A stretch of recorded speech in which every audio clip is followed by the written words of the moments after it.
ലോക ടെസ്റ്റ് ചാമ്പ്യൻഷിപ്പിന്റെ ഫൈനലിൽ ഐതിഹാസികമായ വിജയം സ്വന്തമാക്കി സൗത്ത് ആഫ്രിക്ക ശോഭിച്ചപ്പോൾ അവർ മുന്നിൽ നിന്നും ബാറ്റ് കൊണ്ട് നയിച്ചത് ആ താരമാണ് ഐറ്റൻ മാർക്കം എന്ന അവരുടെ opening batter. A century of the highest class from ഐറ്റൻ Markham. Composed under pressure, fearless in execution, what a time for a knock for on the ages. The phenomenal player rising to the occasion when it matters most. Like a Bob Markram, pure brilliance. ആദ്യ ഇന്നിംഗ്സിൽ 0-നായി മടങ്ങിയ മാർക്കം mighty ഓസ്ട്രേലിയയെ അങ്ങ് തകർത്ത് വിടുകയായിരുന്നു രണ്ടാം ഇന്നിംഗ്സിൽ.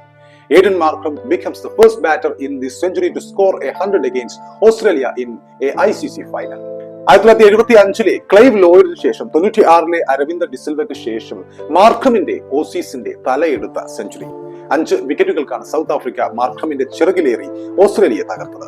രണ്ടാം ഇന്നിംഗ്സിൽ ഓസീസ് ഉയർത്തിയ ഭേദപ്പെട്ട സ്കോർ പിന്തുടർന്ന് സൗത്ത് ആഫ്രിക്ക നാലാം ദിനം ആദ്യ മണിക്കൂറുകൾക്കുള്ളിൽ തന്നെ മത്സരം അങ്ങ് തീർക്കുകയായിരുന്നു. കിരീടം കയ്യിലൊതുക്കുകയായിരുന്നു. 27 വർഷത്തിനിടെ അവരുടെ ആദ്യത്തെ ICC ട്രോഫിയാണ് ഇപ്പോൾ അവർ നേടിയിരിക്കുന്നത്. അതായത് ഈ നൂറ്റാണ്ടിൽ 21ാം നൂറ്റാണ്ടിലെ ആദ്യത്തെ കിരീട വിജയമാണ് അവർക്ക് ക്രിക്കറ്റിൽ.